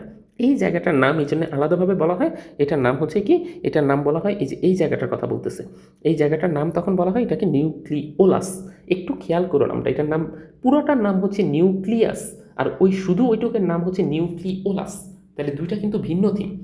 তাইলে আমরা বললাম একটা নিউক্লিয়াসের 4টা অংশ যদি এখন তুমি আমাকে আইডেন্টিফাই করে দাও যে ভাই 4টা অংশ তাহলে কী কী হইল, 4টা অংশের ভিতর একদম প্রথম যেই টপিকটার সিকোয়েন্স আছে সেটা একদম বাহিরের দিকে এরকম একটা আবরণের মতো থাকতেছে, একদম এই যে বাহিরের দিকে, এটাকে আমরা নিউক্লিয়ার মেমব্রেন বলতেছি। এই একটা গেল। তারপরে 2 নম্বরটা হচ্ছে ভিতরে এই যে থকথকে জেলির মতো যে অঞ্চলটা আছে, এইটাকে আলটিমেটলি আমরা 2 নম্বরটা বলতেছি। 3 নম্বরটা হচ্ছে ভাই এই যে পেঁচানো যেই অঞ্চলগুলো হইল ক্রোমোজোমের মতো, এটাকে আমরা 3 নম্বর বলতেছি। আর 4 নম্বরটা কোনটা বলতেছি, এই যে এইখানকার যেই প্রোটোপ্লাজমের নিউ ক্রোমোজোমগুলো যে অনেক বেশি পেঁচাইতে পেঁচাইতে একটা গাঢ় অঞ্চলের মতো সৃষ্টি করছে, এটাকে বলতেছে। এই 4টা হচ্ছে আমাদের এইখানের ধরন। আসো তাহলে আমরা এবার একটু ব্যাখ্যা বিশ্লেষণগুলো জেনে নিই। প্রথম যে টপিকটার কথা বলছে সেটা হচ্ছে নিউক্লিয়ার ঝিল্লি বা নিউক্লিয়ার মেমব্রেন। দ্যাট মিনস একদম সবচেয়ে বাহিরের দিকের যে আবরণটা আছে এটার কথা তোমাকে বলতে চাইতেছে। একদম বাহিরের দিকের যে আবরণটা আছে এটার কথা মিনিংটা এখানে ক্লিয়ার করবে। নিউক্লিয়াসকে ঘিরে যে আবরণের মতো আছে যে ঝিল্লি থাকে সেটার নামই হচ্ছে নিউক্লিয়ার ঝিল্লি বা কেন্দ্রিকা ঝিল্লি। আগেই তোমাকে মিনিংটা আমি বলে দিচ্ছি যে কেন এটাকে কেন্দ্রিকা বলা হয়। এটা সাধারণত 2 স্তর বিশিষ্ট, অবভিয়াসলি তুমি খেয়াল করতে পারতেছো। একটু খেয়াল করো, এই যে এটার বাহিরের দিকে দেখো একটা স্তর যেটাকে বহিঃস্তর বলা হয়, আর এটার ভেতরের দিকে দেখো আরেকটা স্তর। খেয়াল করছো এটার 2টা স্তরের কথা, এই যে একটা বাহিরের দিকে এই একটা স্তর আর এই যে ভেতরের দিকে আরেকটা স্তর, এই 2টা স্তর বিশিষ্ট আছে দেখে এটাকে ওইটা বললো যে এটা সাধারণত 2 স্তর বিশিষ্ট হয়। এইটার যে ইয়াটা, এই লাইনটা হচ্ছে সবচেয়ে বেশি ইম্পর্ট্যান্ট, যে এইটা লিপিড আরেকটা হচ্ছে প্রোটিন দিয়ে সমন্বয়ে গঠিত। এই যে বাহিরের দিকের যে আবরণটা, এটা এই যে বাহিরের দিকের যে আবরণটা, এই আবরণটার কথা বলতে চাইলো। এই আবরণটার গাঠনিক উপাদান হচ্ছে লিপিড আর একটা হচ্ছে কি প্রোটিন, এই দুটার সমন্বয়ে গঠিত। এইটার মাঝে মাঝে কিছু জায়গায় ছিদ্রপথ থাকে, এই যে ছিদ্রপথগুলো দেখালাম তোমাকে, যে এটা দিয়ে আসা যাওয়া নিয়ন্ত্রণ করে। এইগুলোর মাঝখানে কিছু এরকম কি থাকবে, ছিদ্রপথ থাকবে, যে ছিদ্রপথ দিয়ে নিউক্লিয়াস এবং সাইটোপ্লাজমের মধ্যে কোনো বস্তু চলাচল নিয়ন্ত্রণ করবে। দ্যাট মিনস নিউক্লিয়াসের ভিতর থেকে জিনিসটা বাহিরে আসবে, আবার বাহির থেকে জিনিসটা ভেতরে যাবে এইভাবে। এবং বললো নিউক্লিয়ার ঝিল্লি সাইটোপ্লাজম থেকে অন্যান্য বস্তু পৃথক করে রাখে। এই যে তুমি চিন্তা করো তো, এইখানের এই আবরণটা আসছে দেখে, আমি যদি তোমাদেরকে আরেকটু সুন্দরভাবে এই আবরণটাকে আইকা দেখাতে চাই, যে আরেকটু ডিটেলসভাবে, যে এইটা হচ্ছে ধরো আমাদের সেই আবরণের অংশটা, এটা হচ্ছে আমাদের সেই আবরণের অংশটা, এবং এইটা আসছে বইলেই আমাদের কি হইতেছে, এই যে এটার ভিতরে পেঁচানো হচ্ছে এখানে এই ক্রোমোজোমগুলো আসছে, এবং এই যে এটার ভিতরে থকথকে জেলির মতো আলটিমেটলি কি আসছে, ওই যে নিউক্লিওপ্লাজম, এটাকে আবার সাইটোপ্লাজম বলল না, নিউক্লিয়াসের মধ্যে এটা আছে দেখে এটার নাম কি হয়ে গেছে, নিউক্লিওপ্লাজম নামে এটাকে নামকরণ করতেছে। এই পার্টটাকে একটু খেয়াল রাখবে, এই নিউক্লিওপ্লাজমটা এটার ভিতরে অবস্থান করতেছে। তো এই যে এইখানে এই বাহিরের দিকের, এই যে বাহিরের দিকের এই পর্দাটা আছে বলে আমরা কি বলতে পারতেছি, ভেতরের জিনিসগুলা বাহিরের জিনিসগুলা থেকে কি পৃথক করা না। দ্যাট মিনস এই যে এটার ভিতরের যে অংশগুলা, এই যে বাহিরের এই সাইটোপ্লাজম থেকে পৃথক করা, এই যে আবরণটা আছে বলেই, এই যে আবরণটা আছে বলেই আমরা বলতে পারি এই ভেতরের জিনিসগুলো এই বাহিরের জিনিসগুলো থেকে দুইটা আলাদা হয়ে অবস্থান করতেছে। সেটাকেই আমাদেরকে বললো যে নিউক্লিয়ার ঝিল্লি সাইটোপ্লাজম থেকে নিউক্লিয়াসের অন্যান্য বস্তুগুলোকে পৃথক করে রাখে, এবং এইটার উপরে ওই ছিদ্রপথ আছে দেখে এটা যে কোনো জিনিসের চলাচল এভাবে কি করতে পারে, নিয়ন্ত্রণ করতে পারে। তাইলে পারবো তো আমরা নিউক্লিয়ার ঝিল্লি সম্পর্কে আসলে। এইবার এরপরে যেই আরও পার্টগুলো আছে তার ভিতর এবার আসলে আমরা 2 নম্বর পার্টটা দেখি। 2 নম্বর যেটা আছে সেটাকে বলা হচ্ছে নিউক্লিওপ্লাজম। ওই যে তোমাকে বললাম যে এটার মধ্যে থকথকে জেলির মতো যে অঞ্চলটা আছে, এটার মধ্যে থকথকে জেলির মতো যে অঞ্চল আছে সেটাকে আলটিমেটলি কী বলা হচ্ছে, নিউক্লিওপ্লাজম বলা হয়। এবং এইটা দেখতে কিন্তু হুবহু সাইটোপ্লাজমের মতোই অনুরূপ, কিন্তু এটা সাধারণত ওই যে কোথায়, এই যে এই জায়গায় থাকলে এটাকে আমরা সাইটোপ্লাজম বলি, এইখানে কোষের মধ্যে এই জায়গাটা থাকলে আমরা সাইটোপ্লাজম বলি, কিন্তু এটা তো আর এই জায়গায় না, এটা কোথায় আসছে, এই নিউক্লিয়াসের মধ্যে আছে, এই জন্য দেখতে সাইটোপ্লাজমের অনুরূপ হইলেও এটার নাম তখন সাইটোপ্লাজম না বলে এটার নাম তখন কি হয়ে যায়, এটার নাম তখন নিউক্লিওপ্লাজম হয়ে যায়। এই কনসেপ্টে আমাদেরকে এটা বলছে যে ভিতরে যে থকথকে জেলির মতো অনুরূপ যেই গঠন। তাহলে বললো নিউক্লিয়ার ঝিল্লির ভেতরে জেলির মতো যে বস্তু থাকে বা রসটা থাকে এটাকেই সাধারণত আমাদের এখানে কি বলতেছে, এটাকেই নিউক্লিওপ্লাজম নামে নামকরণ করতেছে। এটাই হচ্ছে আমাদের সেই নিউক্লিওপ্লাজম। আর এইটার অপর একটা নাম হচ্ছে কেন্দ্রিকা রস্য বলা হয়, এটাকে নিউক্লিওপ্লাজমও বলা হয়। আর এইটার ভিতরের গাঠনিক উপাদান, আমি গাঠনিক উপাদান বারবার বলতেছি, এটা মাথায় মনে রাখবে, এগুলো অবজেক্টিভের জন্য খুব গুরুত্বপূর্ণ। যেমন এইটার গাঠনিক উপাদান বলছিলাম এই যে এইখানে প্রোটিন, আর একটা হচ্ছে কি দিয়ে গঠিত, প্রোটিন আর লিপিড দিয়ে গঠিত, এই দুইটা হচ্ছে এটার গাঠনিক উপাদান। আর তোমাকে এইখানে আমি বলতেছি এইটার গাঠনিক উপাদান হচ্ছে বেশ কয়েকটা জিনিস, একটা হচ্ছে নিউক্লিক অ্যাসিড, তারপরে প্রোটিন, বিভিন্ন ধরনের এনজাইম বা উৎসেচক, আর খনিজ লবণ। দ্যাট মিনস এই যে এই তরলটা যেটা গঠিত হয়, তরলের ভিতরে 4টা জিনিস থাকে। এই তরলটার মধ্যে 4টা জিনিস থাকবে, নিউক্লিক অ্যাসিড থাকবে, প্রোটিন থাকবে, বিভিন্ন ধরনের উৎসেচক থাকবে, আবার বিভিন্ন ধরনের খনিজ লবণ থাকবে। এই জিনিসগুলো দিয়েই সাধারণত হচ্ছে এই থকথকে জেলির মতো যেই রস বলো বা জেলি বলো, যেটাই বলো, এই জিনিসটা গঠিত, যেটাকে অপর নাম বলা হচ্ছে নিউক্লিওপ্লাজম। এইবার আসো তারপরে যেটা যাই সেটা হচ্ছে কি নিউক্লিওলাসের গঠনটা আমরা শিখব। নিউক্লিওলাস কি? নিউক্লিওলাস হচ্ছে এই যে যেই জায়গায় ক্রোমোজোমটা খুব বেশি পেঁচিয়ে গেছে, তোমরা যদি একটু খেয়াল করো এই জায়গায় দেখো তো এটা খুব বেশি পেঁচানো না, এই জায়গাটার নাম হচ্ছে আমাদের সেই নিউক্লিওলাস, এটার নাম হচ্ছে নিউক্লিওলাস। এবং এই অঞ্চলটাই আমাদের এইখান থেকে এখন আমরা পড়ব। নিউক্লিওপ্লাজমের ক্রোমোজোমের সাথে লাগানো, এই যে এইটার সাথে দেখো এই যে এখানে কিন্তু ক্রোমোজোমের সাথে কানেক্টেড আছে, যে এটা যদিও অত ভালো ওরা ডিটেলস ইয়ে করতে পারে না, এটার সাথে কিন্তু ক্রোমোজোমগুলো, দ্যাট মিনস এই যে ক্রোমোজোম এরকম প্যাচ খেতে খেতে খেতে খেতে এই এটার সাথে এরকম লাগানো থাকে, ক্রোমোজোম এরকম প্যাচ খেতে খেতে খেতে খেতে এটার সাথে এরকমভাবে লাগানো থাকে। তো এই জন্য বলো নিউক্লিওপ্লাজমে ক্রোমোজোমের সাথে লাগানো বা সংলগ্ন গোলাকার যে বস্তুটা থাকে এটার নামই নিউক্লিওলাস বা কেন্দ্রিকাণু। একটু খেয়াল করে নামগুলা, এটার নাম কেন্দ্রিকা, এটার নাম কেন্দ্রিকা, আর এটার নাম হচ্ছে কেন্দ্রিকাণু। দ্যাট মিনস হচ্ছে এটা ওই কেন্দ্রিকার মধ্যে যেটা থাকতেছে এটা আরও ছোট, কেন্দ্রিকা যোগ অণু, কেন্দ্রিকা যোগ অণু, দ্যাট মিনস হচ্ছে কেন্দ্রিকার সাথেও আরও ছোট, এটাকে বলা হচ্ছে কেন্দ্রিকাণু, কেন্দ্রিকাণু এই পার্টটা। দ্যাট মিনস এটারই অপর নাম হচ্ছে এই যে এইখানের যে পার্টটা, এটারই অপর নাম হচ্ছে কেন্দ্রিকাণু বলা হয়। আর এটা সাধারণত ক্রোমোজোমের রঙাগ্রাহী অংশের সাথে লেগে থাকে। ক্রোমোজোমের রঙাগ্রাহী বলতে এই শব্দটার মানে কি বুঝাইলো? এটা বলতে বুঝাইলো কি, আমরা ধরো যে তুমি একটা কোষের মধ্যে হঠাৎ করে নিউক্লিয়াসকে দেখতে চাইতেছো, এখন তুমি কিভাবে হঠাৎ করে নিউক্লিয়াসটাকে দেখতে পারবা? এটা কি সম্ভব? তো এমনি জাস্ট মাইক্রোস্কোপের নিচে দিলে তো আরও অনেক অঙ্গাণু আসছে, তুমি বুঝবা কীভাবে যে হ্যাঁ এটাই হচ্ছে আমার নিউক্লিয়াস, এটাই হচ্ছে ক্রোমোসোম? তখন আমরা করি কি, একটা কোষকে যখন আলাদা করে নিই, নেওয়ার পর ধরো যে এরকম স্লাইড আসতো মাইক্রোস্কোপের নিচে দেওয়ার আগে, এইটার উপরে তুমি হচ্ছে এই কোষটাকে বসাইছো, এই কোষটাকে বসাইছো, এখন এইটার ভিতরে বিভিন্ন অঙ্গাণু দেখার জন্য তুমি এইটার উপরে আগে 1 ফোঁটা বা 2 ফোঁটার রং যোগ করছো। আমরা এটা দেখবো, এটা আমাদের একদম লাস্ট পার্টে আছে, যে কোনো একটা কোষ এরকম স্লাইডের উপর বসানোর পরে আমরা কিভাবে সেটাকে দেখতে পারি। তো কোষটাকে যখন তুমি এখানে বসাইছো, এটার ভিতরে তো এরকম বিভিন্ন অঙ্গাণু থাকবে, এই অঙ্গাণুগুলো দেখার জন্য তুমি উপর থেকে একটা রং যোগ করছো। রং যোগ করলে দেখা যায় কি, কোষের অন্যান্য কোনো পার্ট আর রঙিন হয় না, শুধুমাত্র ক্রোমোজোম আলটিমেটলি রঙিন হয়ে যায়। তার মানে আমরা কি বলতে পারি, ক্রোমোজোমটা বেসিক্যালি কি গ্রহণ করতেছে, রংটাকে গ্রহণ করতেছে। এই জন্য সাধারণত এটাকে বলা হচ্ছে ক্রোমোজোমের রং আগ্রাহী অংশের সাথে এটা খুব সুন্দর মতো লেগে থাকে। এই যে ক্রোমোজোমটা রং আগ্রাহী, রং যোগ আগ্রহ, মানে যার রং গ্রহণ করার আগ্রহ আছে তাকেই কি বলা হয়, রং আগ্রাহী অংশ। তো ওইটার সাথে এটা লেগে থাকে, এটা দিয়ে আর এইটার হচ্ছে গাঠনিক উপাদান কি, নিউক্লিওলাসের আরএনএ আর প্রোটিন। বারবার উপরেরটা নিউক্লিওপ্লাজম, নিউক্লিক অ্যাসিড, প্রোটিন, উৎসেচক, খনিজ পদার্থ, এটার হচ্ছে গাঠনিক উপাদান আরএনএ আর প্রোটিন। আর তার আগেরটার গাঠনিক উপাদান লিপিড আর প্রোটিন। এই জন্য খেয়াল রেখেও কিন্তু এগুলো আসে পরীক্ষায়, এটা হচ্ছে এইটার কাজ। আর মাঝে মধ্যে এটা ধারণা করা হয় যে রাইবোজোমরে সংশ্লেষণ করে, এটা রাইবোজোম করে হচ্ছে প্রোটিন সংশ্লেষণ, মানে রাইবোজোম প্রোটিন তৈরি করে, PROTEIN, রাইবোজোম প্রোটিন তৈরি করে, কিন্তু রাইবোজোমকে তৈরি করে হচ্ছে এই নিউক্লিয়াস, এটা ধারণা করে নেওয়া হয়। এই কনসেপ্টটা একটু মাথায় রেখো। তাহলে রাইবোজোমকে তৈরি করে কে, যদি কখনো পরীক্ষা আসে এটা বলবো নিউক্লিয়াস রাইবোজোমকে তৈরি করে, দ্যাট মিনস আমরা আগে যেটা পড়ে আসলাম। আর ওই রাইবোজোম থেকে পরবর্তীতে প্রোটিন তৈরি হয়, সেই প্রোটিন কোষের ভিতর যাবতীয় সব কিছু নিয়ন্ত্রণ করে।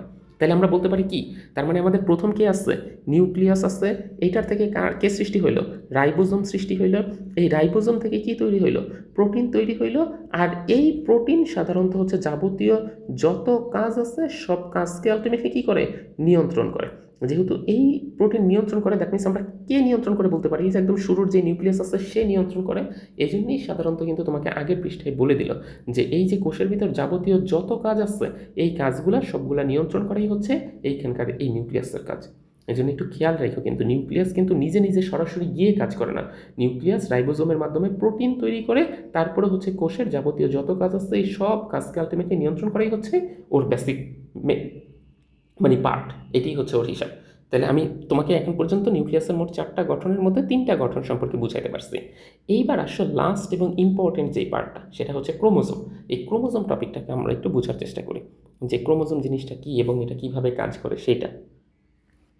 ক্রোমোজোমও কিন্তু আমাদের হচ্ছে আমরা দেখছিলাম যে নিউক্লিয়াসের 4টা ভাগের ভিতর একটা ভাগ হচ্ছে নিউক্লিয়ার ঝিল্লি ছিল, তারপরে নিউক্লিওপ্লাজম ছিল, নিউক্লিওলাস ছিল, are the last one is chromosome. এই ক্রোমোজোমে কিন্তু পেঁচায় থাকে, কিন্তু এটার নাম সবসময় আমরা ক্রোমোজোম বলি না, এটারও আবার ভিন্ন ভিন্ন জায়গায়। যেমন তুমি একটু খেয়াল করো তো, তুমি যখন ছোট ছিলা তখন তোমাকে কি বলা হইতো? শিশু। তার চেয়ে যখন একটু বড় হইলে তখন তোমাকে কি বলা হচ্ছে? বাচ্চা। তার চেয়ে একটু যখন বড় হইলে তারপরে তোমাকে কি বলা হচ্ছে? কিশোর বা কিশোরী। তারপরে যখন বড় হইলে তখন তোমাকে পুরুষ বা মেয়ে বলা হচ্ছে। তারপরে বড় হয়েছে মতো বৃদ্ধ বা বৃদ্ধা বলা হচ্ছে। আচ্ছা তুমি বলো তো, মানুষ চেঞ্জ হয়েছে এখানে? মানুষ তো সেই একা তুমি, কিন্তু তোমার স্টেজ অনুসারে, তোমার বয়সের ক্যাটাগরাইজেশন অনুসারে তোমার নাম কিন্তু এখানে ভিন্ন ভিন্ন নামে আমরা ডাকতেছি। তো ক্রোমোজোমের ক্ষেত্রে এরকম দেখা যায় যে ক্রোমোজোমের সিকোয়েন্সে এরকম কতগুলো পার্থক্য আসে, ভিন্ন ভিন্ন সিকোয়েন্সে আমরা ভিন্ন ভিন্ন নাম ধরে ওকে দেখে থাকি। তো এই পার্টটাই হচ্ছে আমরা আজকে এখান থেকে প্রথমে জানার চেষ্টা করব। আমাদের এই ক্রোমোজোমের চিত্রটাকে আগে যদি আমরা একটু ডিফাইন করি যে ক্রোমোজোমের দেখতে কীরকম বা এটা কীভাবে থাকে, এই সিকোয়েন্সটা আগে একটু জানি। ক্রোমোজোমের একদম এই পার্টটাই দেখো, এই যে উপরের দিকে যেটা আসছে, এই যে একদম উপরের দিকে যেটা আসছে, এইটা হচ্ছে জাস্ট লাইক এরকম উঁচু অংশ, এই যে ঘাড়ের মতো করে নিচে নামছে। তুমি যদি একটা মানুষের সাথে এটা কল্পনা করো, এটা মানুষের মাথার মতো অনেকটা দেখতে পাওয়া যায়। অনেকটা কিসের মতো দেখতে? মানুষের মাথার মতো দেখতে। এই অঞ্চলটাকে, এই যে শুধু উপরের দিকের এই অঞ্চলটার নাম হচ্ছে স্যাটেলাইট বলা হয়। এটাকে কি বলা হচ্ছে? স্যাটেলাইট। এবং সাধারণত এই স্যাটেলাইটটাই কার সাথে যুক্ত থাকে জানো? এই যে এখানের যে নিউক্লিওলাস আছে না, এই নিউক্লিওলাসের সাথে সাধারণত ক্রোমোজোমের ওই স্যাটেলাইট পার্টটাই এসে যুক্ত হয়। এটাই হচ্ছে এখানকার প্রধান কাজ। তাহলে স্যাটেলাইট জিনিসটা কি? এই যে একটা ক্রোমোজোমের একটা প্রান্তে যে গোল মাথার মতো অংশটা দেখা যায়, এটাকে আলটিমেটলি আমরা স্যাটেলাইট বলতেছি। তাহলে এই স্যাটেলাইটের পরে এইখান দিয়ে দেখো যে একটা ছোট্ট ডিপ একটা অঞ্চল আছে, এই যে এইখান দিয়ে ঘাড়ের মতো। দ্যাট মিনস এই জায়গাটা আমরা কি বলতে পারি? ভেতরের দিকে ঢুকে গেছে বলতে পারি না? এই যে এই অঞ্চলটা, এই যে ভেতরের দিকে ঢুকে গেছে এই অঞ্চলটা আছে, এটাকেই বলা হচ্ছে গৌণ কুঞ্চন। কুঞ্চনের আরেকটা বাংলা মিনিং হচ্ছে খাজ। কুঞ্চন বা এটাকে যদি তুমি বলো, এটার বাংলা মিনিং তুমি বলতে পারবা খাজ তৈরি হয়েছে। এখন এইটা হচ্ছে গৌণ কুঞ্চন বলা হয়, এই যে এই জায়গাটাকে। আর এইটারই গৌণ যেই জায়গায় আছে, দ্যাট মিনস ওইখানে মুখ্য থাকবে। এই যে এই জায়গায় দেখো সেন্ট্রোমিয়ার আছে, সেন্ট্রোমিয়ারের এই জায়গাটাও ওরা আঁকে নাই যদিও, এই জায়গাটাও না এরকম ভেতরের দিকে ঢুকে যাওয়া একটা পোর্শন, এই জায়গাটা। তো এই জায়গাটাকে আলটিমেটলি বলা হয় মুখ্য কুঞ্চন। মুখ্য কুঞ্চন বলা হয় এটাকে। এই পার্টটাকে একটু খেয়াল রেখো। তাহলে এটা হচ্ছে আলটিমেটলি মুখ্য কুঞ্চন বলা হয়, আর ওইটাকে আলটিমেটলি কি বলা হচ্ছে? গৌণ কুঞ্চন নামে নামকরণ করা হচ্ছে। একটা গৌণ কুঞ্চন, একটা হচ্ছে মুখ্য কুঞ্চন। মুখ্য মানে হচ্ছে প্রধান, যেই জায়গাটা আলটিমেটলি এরকম একটা খাজের মতো অঞ্চল তৈরি করছে, আর গৌণ হচ্ছে যেটা হচ্ছে প্রধান না, এরকমভাবে জাস্ট মিনিংফুল ইয়াতে তৈরি হয়েছে। তাইলে প্রথমে উপরের দিকের যেই অংশটা, এটাকে আলটিমেটলি আমরা বলতেছি স্যাটেলাইট বা স্যাট ক্রোমোজোম। তারপরে এইখান থেকে যেই খাজের মতো অঞ্চলটা সৃষ্টি হয়েছে, এটাকে আমরা বলতেছি গৌণ কুঞ্চন। আর একদম নিচের দিকে যেটা হয়েছে, এটাকে আলটিমেটলি আমরা বলতেছি মুখ্য কুঞ্চন। আর এই অঞ্চলে যেটা দেখতে পাচ্ছি এরকম একটা গোল রাউন্ড শেপের মতো, এটাকে আলটিমেটলি আমরা বলতেছি সেন্ট্রোমিয়ার। এটার নাম হচ্ছে সেন্ট্রোমিয়ার। তাহলে আমরা এখনো গৌণ কুঞ্চন দেখলাম, মুখ্য কুঞ্চন দেখলাম, সেন্ট্রোমিয়ার দেখলাম। এইটা ক্রোমোসোমের বাহিরের দিকের একটা আবরণের মতো থাকে, একদম এটা কিন্তু আবরণযুক্ত। এই যে বাহিরের দিকে যে আবরণটা আসছে, ওরা এটা লেখে নাই, অনেকগুলো আইডেন্টিফাইং পয়েন্ট দেয় না। বাহিরের দিকের আবরণটাকে বলা হয় পেলিকল। বাহিরের দিকের আবরণকে বলা হয় পেলিকল। এই পেলিকল সাধারণত হচ্ছে, এবং এটা নিয়ে একটা কন্ট্রোভার্সি আছে, তোমাদেরকে যদি একটু জানাইতে চাই। অনেক বিজ্ঞানী বলে যে ক্রোমোসোমের বাহিরের দিকের এই আবরণটা নাই, আবার কিছু কিছু বিজ্ঞানী বলে আবরণটা আছে। কারণ মজার একটা ব্যাপার হয়েছে কি, এই তুমি যদি ক্রোমোসোমটাকে মাইক্রোস্কোপের নিচে দাও না, তাহলে না এই বাহিরের দিকে কোনো আবরণ আছে কি নাই এটা বুঝতে পারবো না। দ্যাট মিনস এই পেলিকলের অস্তিত্ব দেখা যায় না মাইক্রোস্কোপের নিচে, কিন্তু অনেকে স্বীকার করে নেয়, অনেক বিজ্ঞানী। তো এটা একটা কন্ট্রোভার্সি ইস্যু। এরপরে ক্রোমোজোমের ভিতরের দিকে দেখো এরকম কতগুলো পেঁচানো পেঁচানো ইয়ার মতো আছে। এটা, এই যে অঞ্চলটা, এটাকে বলা হচ্ছে ক্রোমোনেমাটা। এই অঞ্চলটাকে বলা হয় কি? ক্রোমোনেমাটা। যেই জিনিসটা ক্রোমোজোমের মধ্যেই এরকমভাবে, দ্যাট মিনস ক্রোমোজোমের গাঠনিক উপাদান। তুমি এটা বলতে পারো ক্রোমোজোমের গাঠনিক উপাদান হিসেবে কাকে বলা হচ্ছে? ক্রোমোনেমাটাকে বলা হচ্ছে। আর এইটার ভিতরেও এরকম ইয়া থাকে, একটা ম্যাট্রিক্সের মতো থাকে যে ভিতরে। এই ম্যাট্রিক্স বা বাংলা এটাকে ধাত্র বলা হয়। এই পার্টটা তোমরা জানো যে কোনো জিনিসের ম্যাট্রিক্সকে ধাত্র বলা হয়।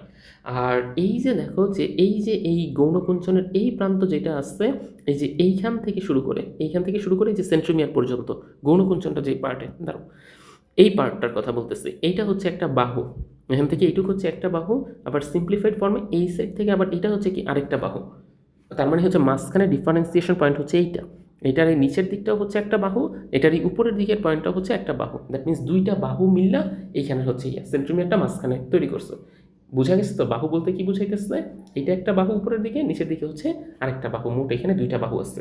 তাহলে তোমাদেরকে যদি কখনো আসে যে ক্রোমোজোমের গাঠনিক বিবরণ দাও চিত্র সহ, তখন তোমাদেরকে কিন্তু এই চিত্রটা এখান থেকে আঁকতে হবে। এইটা তারপর হচ্ছে এইভাবে আইডেন্টিফাইং পয়েন্টগুলো দেখাতে হবে, স্যাটেলাইট কোনটা, বাহু কোনটা, গৌণকুঞ্চন কোনটা, মুখ্য কুঞ্চন কোনটা। এই যে বাহিরের দিকে যেটা বললাম পেলিকল, তুমি চাইলে আমার মতো এরকম আরও 2-3টা যোগ করে দিতে পারো, কারণ এগুলো উপরের ক্লাসের বই বা বিভিন্ন বাহিরের রাইটারের বইতে এগুলো লেখা আছে খুব সুন্দর মতো। এখন আসো ওরা আমাদেরকে যেটা বলতে চাইছে তার আগে আমরা আরেকটু টপিক একটু বুঝে নিই। এই টপিকটা বুঝলে আমাদের জন্য ওদের লাইনগুলো বোঝা সহজ হবে। এখন আমাদের একদম ক্রোমোজোম যখন প্রথম স্টেজে থাকে, এটা ডিটেলস আমাদের কোষ বিভাজনের চ্যাপ্টারে আসতেছে, তখন কিন্তু আমি বলবো যে এটা আগে বলা হয়েছিল। তো একদম প্রথমে ধরো যে একটা নিউক্লিয়াসের মধ্যে ক্রোমোজোম কীরকম অবস্থায় থাকে, এরকম প্যাঁচানো অবস্থায় থাকে, একটা আরেকটার সাথে এরকমভাবে ভাই প্যাঁচ খেয়ে থাকে, এরকম ভাই প্যাঁচানো অবস্থায় এরকম।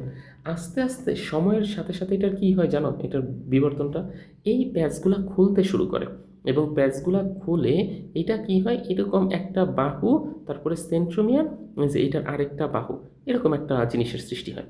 তাহলে প্রথম অবস্থায় কোষ বিভাজন যখন শুরু হয়নি তখন এটা কীরকম ছিল, এরকম প্যাঁচানো ছিল একটা আরেকটার সাথে। তারপরে আস্তে আস্তে এই প্যাচগুলো কী হইলো, খুলতে শুরু করলো, এবং খুলতে শুরু করে এগুলা, এই যে মাঝখানে এরকম একটা সেন্ট্রোমিয়ার থাকতেছে, এবং এইটার এক প্রান্তে এরকম একটা বাহুর মতো অঞ্চল সৃষ্টি হইতেছে, আবার এইটার নিচের প্রান্তে আরেকটা এরকম কিসের মতো অঞ্চল সৃষ্টি হয়েছে, বাহুর মতো অঞ্চল সৃষ্টি হয়েছে। এই এরকম টাইপের যেটা দেখতে, এইটার নাম হচ্ছে ক্রোমোজোম বলা হয়। এটার নাম কি বলা হয়, ক্রোমোজোম বলা হয়। এরপরে আমাদের যেটা আছে, আর এইটার যে যখন প্যাঁচানো অবস্থায় থাকে এটাকে বলা হয় নিউক্লিয়ার রেটিকুলাম।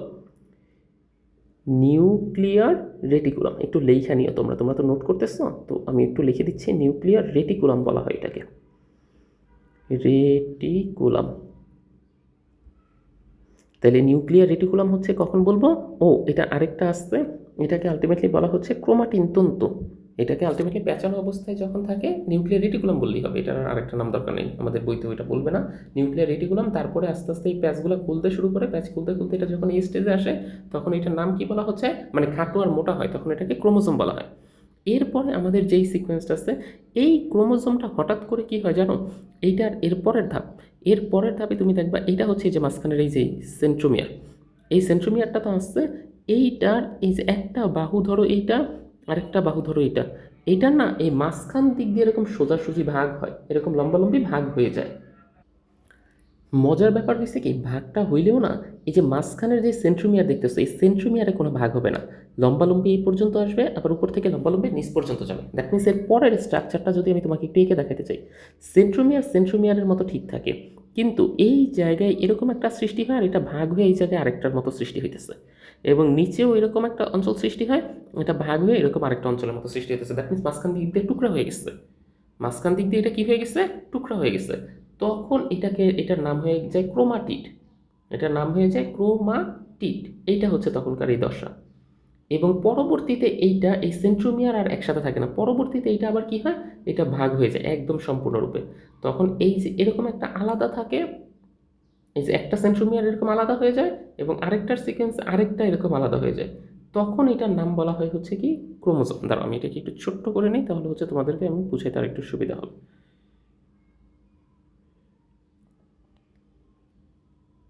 এটাকে যদি আরো শর্ট করে দিই আমি একটু,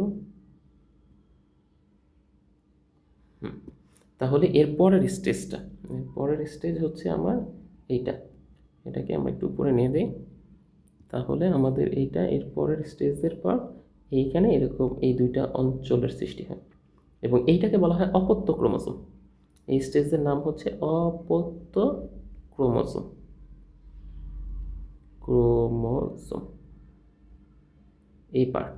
তাহলে এইখানে একদম আমি তোমাদেরকে আরেকবার বলি ব্যাপারটা বুঝো, যে যখন এরকম প্যাঁচানো প্যাঁচানো ছিল তখন এটার নাম কি বলতেছিলাম, নিউক্লিয়ার রেটিকুলাম। প্যাচ আস্তে আস্তে খুলে এটা মোটা আর খাটো হচ্ছিল, তখন এটার নাম কি বলতেছিলাম, এই যে এটা হচ্ছে একটা ক্রোমোজোমের বাহু, মাঝখানে সেন্ট্রোমিয়ার, আর এটা হচ্ছে আরেকটা বাহু। তারপরে এই সেন্ট্রোমিয়ারটা বাদে মাঝখান দিক দিয়ে এটা কী হলো, দুইটা ভাগে ভাগ হয়ে গেল, দুইটা ভাগে ভাগ হয়ে এরকম একটা পোর্শন সৃষ্টি করলো। যখন কিনা সেন্ট্রোমিয়ারটা একটাই আসছে, বাট এটার ইয়েটা আছে, তখন এটার নাম আমরা বলতেছি ক্রোমাটিড।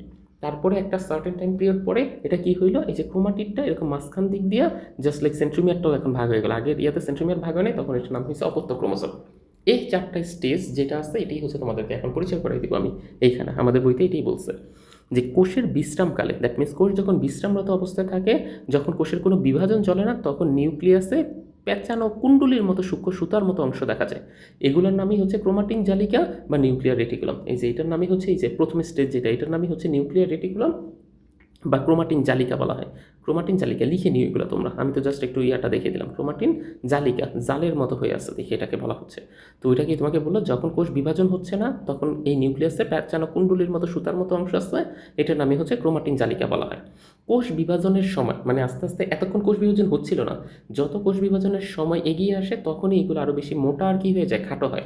তখন এদেরকে আলাদা আলাদা ক্রোমোজোম হিসেবে দেখা যায়। এই যে বললাম, তখন এদেরকে আলাদা আলাদা ক্রোমোজোম হিসেবে কিন্তু দেখা যায়।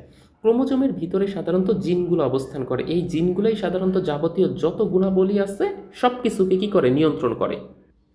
এইখানকার এই ক্রোমোজোমের মধ্যেই কিন্তু সাধারণত হচ্ছে জিন অবস্থান করতেছে। এইখানকার এই যে ক্রোমোজোমের মধ্যে জিনের সিকোয়েন্স, এবং এই জিনই কী করতেছে, ওই যে বলছিলাম বংশ পরম্পরায় যে কোনো বৈশিষ্ট্য এক প্রজন্ম থেকে অন্য প্রজন্মে নিয়ে যাওয়াই হচ্ছে ওর কাজ। কোনো একটা ক্রোমোজোমের জীবের একটা জীবে একটা নির্দিষ্ট ধরো যে জীব আছে, ওর হচ্ছে ক্রোমোজোম সংখ্যা নির্দিষ্ট। যেমন আমাদের বডিতে ক্রোমোজোম সংখ্যা কয়টা তোমরা জানো? 46টা বা 23 জোড়া। দ্যাট মিনস হচ্ছে এইটা, তুমি পৃথিবীর যত মানুষই দেখো না কেন সবার বডিতেই হচ্ছে কয়টা আছে, 46টা বা 23 জোড়া আলটিমেটলি ক্রোমোজোম আছে। এবং এটার পরিমাণটা কি আমাদের বডিতে ফিক্সড।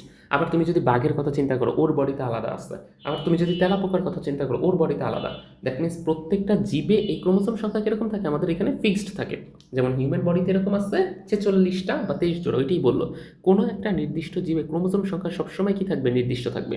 ক্রোমোজোমই এই বংশগতির ধারা বা জিনটাকে অবস্থান করে ক্রোমোজোমের মধ্যে, এবং এটার মাধ্যমে বংশ পরম্পরায় ওই বৈশিষ্ট্যগুলো নিয়ে যাওয়া হচ্ছে এই ক্রোমোজোমের কাজ। এই জন্য তোমাকে যদি প্রশ্ন করে যে বংশ পরম্পরায় একটা বংশ থেকে যে আরেকটা বংশে যে কোনো বৈশিষ্ট্য যায়, এটা কে নিয়ে যায়? ক্রোমোজোম। কার মাধ্যমে যায়? জিনের মাধ্যমে যায়। That's simple. তাহলে ক্রোমোজোমের আমি তোমাদেরকে এখানে প্রথমে গঠনটাও বুঝিয়ে দিচ্ছি, তারপরে হচ্ছে তোমাদেরকে আমি ক্রোমাটিন জালিকা সম্পর্কে এটাও বুঝিয়ে দিচ্ছি। তো আজকে প্রায় 1 ঘন্টার মতো আমাদের লেকচার হয়ে যাচ্ছে অলরেডি। তো এই ছিল হচ্ছে আমাদের বেসিক যে অঙ্গাণুর পার্টটা, সেটা আমরা সাধারণত একদম প্রথম লেকচারে কোষ জিনিসটাকে এটা একটু জানছিলাম। তারপরে আস্তে আস্তে হচ্ছে সেকেন্ড লেকচার থেকে আমরা কোষের বিভিন্ন অঙ্গাণু সম্পর্কে জানার চেষ্টা করছি, এবং আজকে ছিল এটা হচ্ছে আমাদের কোষের লাস্ট লেকচার, যেটা কিনা আমাদের অঙ্গাণু রিলেটেড। এরপর আগামী দিন থেকে তোমরা দেখবা আগামী পার্টে আমি পুরোটা উদ্ভিদ টিস্যু সম্পর্কে তোমাদেরকে ডিটেলস আলোচনা করে দিব, এবং তারপরের পার্টে আমি তোমাদেরকে পুরো প্রাণী টিস্যু সম্পর্কে আলোচনা করে দিব। জানোই তো আমরা হচ্ছে যেভাবে আগাচ্ছি, পুরো প্রত্যেকটা লাইন বাই লাইন আমরা ডিটেলস জানতেছি, এবং এটার সাথে রিলেটেড যতটুকু আমাদের প্রয়োজন ততটুকুই হচ্ছে আমরা ইন ডিটেলসভাবে এখানে পড়ে ফেলতেছি। এবং দিন শেষে দেখবে যে যখন আমি তোমাদেরকে এটার সাথে টেস্ট পেপার সলভ করাবো বা বিভিন্ন স্কুলের প্রশ্নের সাথে পরিচয় করাই দিব, তখন তোমার কাছে মনে হবে আর এটা তো ভাই পড়াইছে, এটা তো একটু আগেই পড়ে আসছে এবং এটা খুবই ইজি। তো তখন তোমাদের জন্য কোনো ঝামেলা হবে না। তো বায়োলজি যে আসলে কতটা সহজ হইতে পারে সেই ব্যাপারটা হচ্ছে আমি তোমাকে জানাবো, এবং এইটা এতটা সহজ ভাষায় এতটা সহজভাবে আমি তোমার সামনে প্রেজেন্ট করব। তোমরা এতদিন যে বায়োলজি পড়ছো সেটার সাথে আমার লেকচারগুলো করার পরে তারপরে বায়োলজিটা দেখো তো আর কঠিন লাগে কিনা। একদম ইজি হয়ে যাবে, একদম পানির মতো ইজি। সত্যি কথা বলতে আমিও হচ্ছে ক্লাস 9 বা 10 যখন ছিলাম, তখন আমারও বায়োলজি এরকম একটা ভীতির কারণ ছিল, কারণ আমি জিনিসগুলো বুঝতামই না। আমি এখানে মুখস্থ করতাম যে প্রথমে নিউক্লিয়ার এরকম রেটিকুলাম আসছে, তারপরে ক্রোমোজোম হবে, ক্রোমাটিড হবে, তারপরে হচ্ছে অপত্য ক্রোমোজোম হবে, এটা মুখস্থ করছে। বাট এরকম ভিজুয়ালাইজেশন ছিল না যে কেমনে কোনটার পর কোনটা আসছে, যার কারণে তখন আমার জন্য বোঝাটা বেশ টাফ হইতো। তো তোমরাও এতদিন এভাবে অনেকেই আগাইছো, তো তাদের জন্যই হচ্ছে আমি আমার এই চ্যানেলে একদম ফুল বায়োলজির বইটাকে ক্লিয়ার করে দিচ্ছি, যাতে করে তোমাদের কোনো সমস্যা না হয়। আশা করি তোমরা সবাই ভালো থাকবা। সবাইকে ধন্যবাদ।